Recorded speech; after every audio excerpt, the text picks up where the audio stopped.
April 4th, 2003, and we're at 655 Lindell Boulevard in St. Louis, and we're here with Mr. Lloyd Logan. Good afternoon, Mr. Logan. Good afternoon. All right, and we're here to do a biography of you. Are you ready to do that? I am. Okay. All right, I wanted to start out and just ask you questions about things way back. Why don't you tell us where and when you were born? I was born December the 27th, 1932 in Columbia, Missouri. And what were your parents' names? My father's name was Henry Boley Logan. And your mom? My mom, Eva Garnett Nelson was her maiden name. How many brothers and sisters did you have? I had an older sister who was about a year older than me, a year and a half older than me. I had a younger brother who was 4 years younger than me. And then they had another child that was born as an infant who was the oldest. That was their first child. The child died as an infant, or? Yeah, he died as an infant, evidently before he was a year old. Okay, do you remember that child's name? Bobby. So he was the firstborn. He was the firstborn. And the second would have been? Eva Delilah. And that was your sister. Yeah. And the third one was who? Willis. No, I'm the third one. And then the fourth one would be Willis Nelson. All right, do you remember where you lived in Columbia when you were born? Or do you know where you lived? Yeah. Where was that? The number of the house was 510 Clay Street. 510 Clay Street. Now that street in Columbia has now been renamed. It's called Parnell Street. House still there? The house is not there. It's gone. It's gone. Okay, how long had your parents lived? When my mom got married, my dad bought that place. Probably as soon as they got married, they moved into that. It was a little two-room house, which he immediately started building on, and I remember it as a four-room house. Oh, so he added the rooms on. He added the rooms on. When did they get married? Oh, I don't know. I have the records to show that, but I don't. Probably sometime in the 1920s, probably. Yeah, 1920s. When I came along, they had probably been married 3 or 4 years. I would guess. Right. What's the earliest thing that you can remember? That I can remember about anything? About anything. The earliest thing that I can remember about anything is sitting in a high chair in my grandparents' house on my dad's side, and there was a person there evidently feeding me who had a black dress on, and a long black dress, and that person was either my great aunt, dad's aunt, or my dad's mother. And why I remember that is on that black dress. And that's the earliest thing I can remember in my life. What happened when you spilled the milk on the black dress? I don't think there was too much because it didn't impress me, you know. But somehow or another, that vision is in my head of me spilling that milk on that black dress of that person. And it was a woman. So how old do you think you were at that time? 2 or 3 years old? Oh, I don't think I was. I couldn't have been even 2. I was in a high chair. Okay. Now, tell us a little bit about Henry Boley. What do you remember about him? My dad. I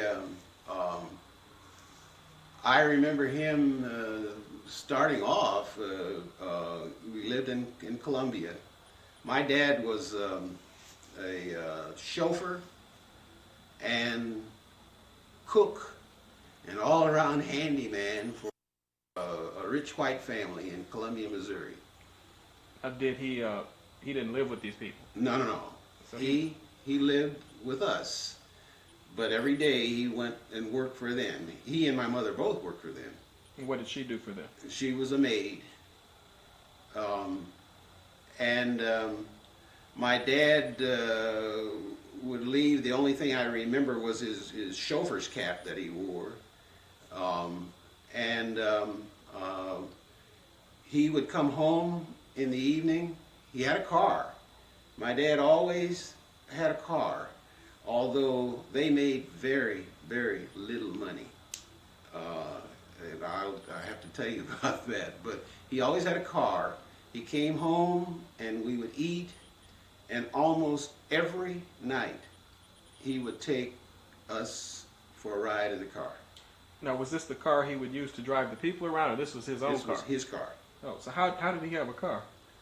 I don't know if the first one came from them, they gave him a car, you know, or if he actually bought a car. But he always had an old car. Now, he only made like $10 a week. $10 a week? At the most. How much did your mother make? And she made about half that. Maybe $5 a week? $5 a week. Did they work 40-hour weeks, you think? Or? Well, they probably worked more than that. And they had 3 kids. They had 3 kids. They were buying a house. They paid $5 a month on the house. And we had plenty to eat and plenty, nice clothes, everything. So we didn't do without anything. We were in good shape. So now, when was he born? Oh, that's a good question. I have records, but I don't know how old he was. And you have any idea It's how much older he was than you, or? No, but I could guess. I think he was 24, about 24 when they got married. No, here, let me tell you. He died when he was 37. What year was that? He died when he was 37, and when he died, I was, I think, 10 or 11 years old. So, what do you remember about him? What kind of person was he? Very easygoing man that interested in a lot of different things. He really loved music. He played a lot of different kinds of instruments. And taught me how to play the clarinet, taught me and my sister how to play the clarinet. And he would tinker around on the piano, and he, at one time, when the band director at the local black high school was not able, he took over and the band, and taught the band at the school. So he knew instruments. He knew music. He liked that. He taught you guys how to play? He taught us how to play the clarinets. Okay. He was a church man. He was really interested in the church, and like I said, a real family man. Because every night he'd take us someplace riding in that car. And on the weekends, and we'd go a little bit farther out in the country and stuff like that. So where would you go in Columbia? Driving out in the country. Just go and drive out in the country. And we used to love it because in the country there were hills up and down. And when he'd see a hill, he'd drive fast. And you know, when you go over the hill, how you get that funny feeling? Oh, we as kids loved that. And like at Christmas time, we'd drive out in the country and cut down a tree for a Christmas tree and things like that. So what was Columbia like living there at that point in time when you were little? As I think back, it was just a little country town. Everybody knew everybody. We lived on Clay Street, and the house that backed up to ours on the street behind us was my auntie, and down the street, not too far over behind us, was my grandmother, where my grandmother lived. On my mother's side, she and her husband lived until, even after we left Columbia. My dad's family, right next door to them, I didn't really know them too well, though, because they died when I was very young. This would be his parents, or? Yeah, his parents. Okay. His parents lived next door to my mother's parents. Was the city segregated at that time? Absolutely. So talk about that a little bit. Well, I went to a black school, and I went through the 3rd grade there. That school is still there. Of course, it's integrated now. What was the name of the school? Fred Douglass. Not Frederick Douglass? Well, they call it, it might be Frederick, but we knew it as Fred Douglass High School. Now, one of the things that I remember about it, even though in those days it seemed a little odd now that I think back, they had a swimming pool. At the school? At the school, and all the black people went to that pool. Were there a lot of black people in Columbia? Oh yeah, a lot of black people. So it sounds like your families, both of the families, had lived in Columbia for a long time before you were born. Yes. How had they ended up in Columbia, or how long had they been there? That's a good question. I have to think about that. My grandfather was an old. He was a white guy. He was from Quincy, Illinois. Now this would be whose father? My mother's father. And how he got to Columbia, I'll never know. What was his name? Willis. Willis Nelson. And he married my grandmother, who was Elnora. What was her last name? Palmer. Was she from Columbia? Now, the two of them got married, though, in Sturgeon, Missouri. Now, where is that? Oh, I think it's about 40, 50 miles from Columbia. Okay. Maybe not that far. So the next thing you know, they settled in Columbia. Yeah, they settled in Columbia, and I don't know. There's maybe 1 or 2 of their kids was born in Sturgeon, but as I remember, most of them were all born there in Columbia. Did you ever meet Willis? Did you know Willis? Oh yeah, I knew him well. In fact, I spent many days with him. But as a kid, before we left. And when I left, when my family left Columbia, I was 9 years old. Where did they go when you left? Where did they go? Where did the family leave? My family? Right. We went to East Chicago. Okay. So East Chicago, Indiana. All right. Well, so we'll go back to when you were in Columbia. Yeah. So in Columbia, my grandmother and my grandfather moved to Columbia, and they had. Let's see. I'll have to name them to figure out how many. There was Willis Jr., the oldest boy, and then there was Ruby, and there was Murtis, and there was Mary,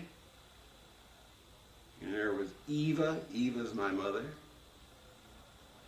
and there was Manuel. They had all those kids. I think that's 6. Is that what it is? Right. All right. Well, I'm gonna ask you about each person then. Let's talk. This is on your mother's side. That's on my mother's side. Okay. Tell me what you remember about Willis. Willis Nelson, the older one. He's the oldest one. Oh, Willis. The earliest things I remember about him is he used to come and get my sister and take her to school, to nursery school. My sister has always been a very hefty fat person, and she still is. And he used to, he just loved my sister, and he would take her, put her on his shoulders, and carry her to nursing school every morning. This is before you went to school. Before I went to school, right. And he had always had all kinds of odd jobs that he did. But I remember as a youngster that they used to talk about he had been married. He married some woman, and I think she was from Texas, I'm not sure, but she was from somewhere. And it only lasted a very short period of time. And he didn't want to talk about her at all. Did you ever find out what that was all about? Never found out what that was all about, why he didn't want to talk to her. But every now and then, he would meet some woman, and all of his sisters would get him all together and dress him up and slick his hair down and all, get him ready for this date. But it never led to anything. Now, is this the woman from Texas, or this is somebody No, else? that's somebody else. Okay. However, the woman from Texas, and I'm saying Texas, she might not have been from Texas. I had another uncle that was married to somebody from Texas too, so I might be mixing them up. But she was from somewhere not in Columbia. One time she came to try to find him, and talk to him, and he left. They didn't see him for 3 days until she left town. He disappeared. He disappeared. Now, this is the Willis that married Elnora Palmer, right? No. Willis is Willis. This is Willis Jr. you're talking about. Jr. I'm talking about. Oh, okay. So Willis Jr. is the one that used to take your sister to school. Right. Okay. Now, you told me you want to talk about the kids. So well, I'm talking about them too. Well, since we're on them, let's stay on him then. Okay. That's some of the early stuff I remember about him. Another thing I remember about him is that he worked at a packing house at one time. And when he would come home from work, that was the worst smell you ever wanted to smell. Now, he lived near you then, right? Yeah, they lived on the next street behind us and down a couple of houses. But I could walk there, or ride my bicycle over there, real easy. But you can remember the smell. Oh, because I used to be there often, sitting on my grandmother's porch talking to her when he'd come home. Now, other than this one woman he married, did he ever marry again? Never married again. Well, I'm going to end up telling you about him, okay. too. And the other thing I remember about him is when he would come home, he wouldn't get cleaned up right away. He'd sit out there on that front porch. That's why I remember that odor. But guess what he would do? He'd go get him a great big onion, like a great big apple. And he'd sit there and eat that onion like you eat an apple. I've never seen anybody who could chomp down on an onion like that and eat it. And you know how an onion really gets. He would eat that onion like you would eat an apple. He would do that every day? Every day. He'd eat that onion. Well, anyhow, that was Pete. We called him Pete, by the way. That was his nickname. Pete lived to the age of 93. Now, he's your uncle then, right? Yes, he's my uncle. Okay. What happened to him? Where did he go after? Pete and my grandmother were in Columbia. Everybody had died except the two of them, and I used to take care of them. I found them first when we left Columbia. My grandmother, my grandfather, and Pete moved into our house that we left there. And they lived in that house On Clay Street. On Clay Street until the city started doing things, and they were buying up a whole lot of property and all that. And I had an uncle that called and said, "You really need to sell that house because it's running down and all that. Get rid of it." My mother was living at the time, and she agreed. So we sold the house, and I went to Columbia and found them a place to stay in an apartment. Well, that was the beginning of it, and I looked after them until my grandmother died, and then later on, he was really getting to the point he was in really not able to take care of himself, and he ended up passing out in the house one day, and they found him in there, and that was my excuse to get him into a nursing home. That's a long, long story. I'd have to tell you about it. Well, so he lived to be 93. When did he die? Well, just last year. Oh, okay. Okay. Just last year. I took care of him until we got him into the nursing home, and then I watched after him in the nursing home until he died, and we went up there and buried him. So he remained in Columbia? Remained in Columbia, right. Okay. What other things did he do during his 93 years? Well, in talking to him, I found out a number of things. Lottie and I sat and talked to him for a couple of times, and come to find out that I knew he was kind of an educated guy for some reason. He actually had a couple of years of college. He went to Quincy and found his daddy's folks, Mm-hmm. and somehow or another they, he got along with them. I don't know if they knew he was half black or not. Well, did he look black or what? No, he looked like an old white man. This is your Uncle Pete. That's Uncle Pete. He looked just like his daddy, you see. Who also, well, he was. He Right? was. Okay. And so he got some education. And I always knew that he was kind of halfway intelligent because he read everything he could get his hands on, all up until the day he died. And he loved to sit and talk to people up until the day he died about current events and all that kind of. He knew everything that was going on.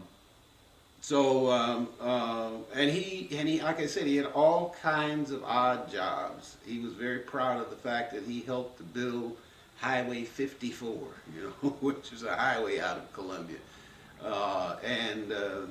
He did a lot of farm work. He worked on farms a lot. That's pretty much as I can say about him. So he never had any children then? No. Never got married anymore. Didn't have any children. Okay. All right. Now, let's go back to the older Willis. Okay, my The grandfather, yeah. What do you remember about him? My grandfather was, I don't know that he ever had a job in his life. All he did was hunt and fish. How did he support himself? Hunting and fishing. So he would sell what He would go, he'd go out in the woods and he'd stay 2 and 3 days. And when he'd come back, he'd have a bag full of all kinds of rabbits and squirrels and possums and coons and all that kind of stuff. And he would skin them. I think he sold the skins. Plus the animals, people in those days would buy those kinds of things for food. And he went fishing too a lot, and he would sell fish and stuff like that. Now, I think he might have had an odd job here or there that, he did little things, but that's all he did. I don't remember having a job. And I loved him. He was a mean old dude too. But I mean, not to us. Just the way he talked to people. But he could tell some stories that could curl your hair. Stories about what? About being out in the woods and the stuff that he would see at nighttime. All the spooks and the ghosts and all that. And he and his buddies that used to come and sit on the porch, each one would try to tell a story that was worse than the other one. Well, you say he was mean. What did you see that made you say that? Well, that's he was the first one I ever heard really do some cussing, and he cussed folks out and talked about that so and so, that blasted dude, but he'd use them words, and he didn't apologize to nobody, and I guess maybe part of that is that I would hear my mother and her sisters and brothers talk about he was a mean old dude, Well, now, he was a white man, and Elnora, was she black or she was what? She was half Indian and half black, half Native American and half black. So what did she look like? Black. Okay. Black, but her hair was not straight, but curly. So what did people think about the fact that he had married a black woman? Well, if nothing, because he lived the life as a black man.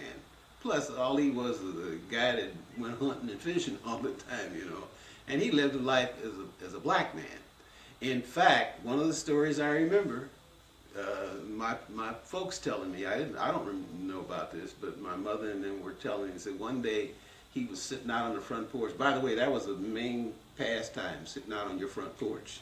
Okay. There wasn't a whole lot else to do. Nothing else to do. And he looked up and looked down the road, and I say down the road. Now, in Columbia, there were a lot of streets that were not paved. They were dirt streets. So that's the reason I say look. And the street that they lived on was Railroad Street, and it was called Railroad because the train tracks were right in front of the house. Okay. And he looked down the road, down the tracks, and there was a group of white folks, 2 or 3 of them, coming down the road there. And the closer they got, the more he realized that was his folks from Quincy. They done found him, you know. He didn't tell them he was there, and they said again, he was one of those. He took off and they didn't see him for 2 or 3 days. So he wasn't welcomed in his family, probably. Well, he didn't want them to know that was him, and he had a black family and all that, you know. So you don't know much about his white family then, right? No, I don't know anything about him.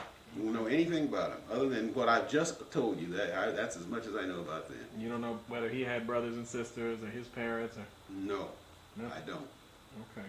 But now I'm pretty sure he did because of the relationship that Pete had, his #1 son, which is Willis Jr. When he said he went up there and found him and he lived with him, and I'm almost sure that was like a brother or a sister or something like that. You see, Now, but I don't know that though. So of his 6 kids, did they look like black people or white people, or could you even tell? Pete, the oldest, looked white, as I told you. The next one was Ruby. Ruby looked white. Ruby left Columbia when she was about 18 or 19 years old and moved to Chicago. And she lived in Chicago for the rest of her life. But she looked white. The next one, by the way, she had 1 child. Ruby did. Now, Ruby's deceased. Yeah. When did she die? Or how long ago? The early 60s. And what's her child's name? Skippy. And I don't, and that's not, they call him Skippy. I think he might be a Willis too. But you're not sure. I'm not sure. Where is Skippy now? If he's still living, he's living in Chicago, but we lost track of him. Okay. Last time I saw him was at Lottie and our wedding. Lottie and my wedding. That was a long time ago. 1958. What did Ruby do when she moved to Chicago? She married a guy, and they went into the photography business. Did she live in East Chicago or in Chicago? Chicago, Illinois. And what type of person was she? Oh, she was life of the party. She was a different kind of person. She would funny. She'd make you laugh. Oh, that woman would make you laugh. And she used to dip snuff. She always had some snuff in her bottom lip.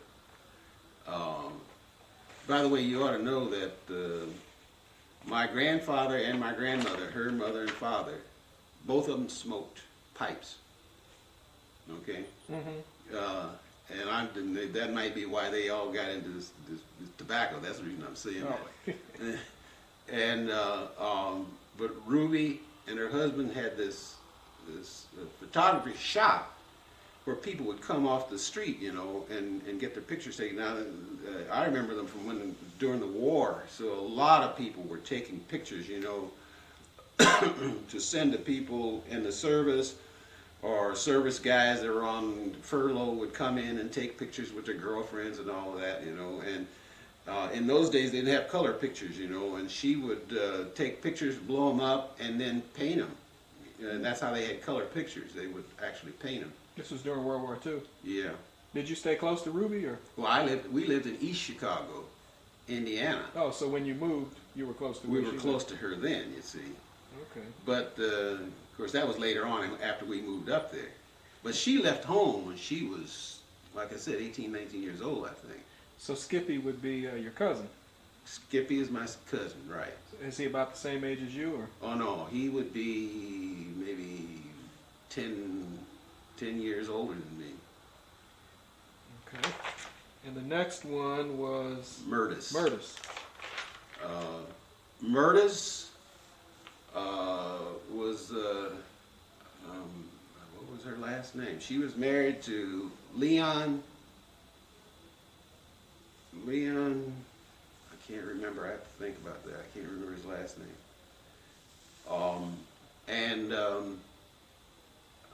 They didn't have any kids. Did they stay in Columbia, or? They lived in Columbia, and all the time that we were in Columbia, she died like a year before we left Columbia. But the time that I knew her, that time, the two of them lived together. They called her husband Cap. I don't know why. Cap? Cap, C-A-P.